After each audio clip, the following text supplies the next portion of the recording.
লোকসভা নির্বাচনের প্রথম দফার ভোট বৃহস্পতিবার। মঙ্গলবার বিকেলে সমস্ত ধরনের রাজনৈতিক প্রচার বন্ধ হয়ে পড়েছে।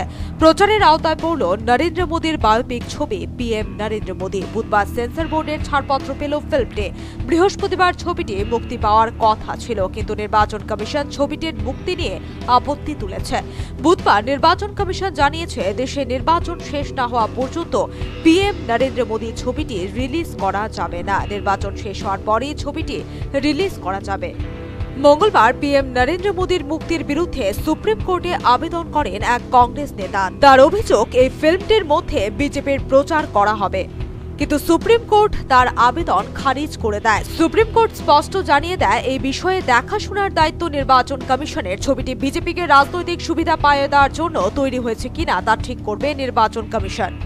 বুধবার সেন্সর বোর্ড ছবিটি ইউ সার্টিফিকেট দিয়ে ছাড়পত্র দিলেও নির্বাচন কমিশন সেই ছাড়পত্র আটকে দেয়। নির্বাচন শেষ হবার পরেই সেটি রিলিজ করার নির্দেশ দেওয়া হয়। পাশাপাশি ছবিটির 5টি স্থানে হালকা পরিবর্তনেরও নির্দেশ দেয় board. Bureau report, news vanguard.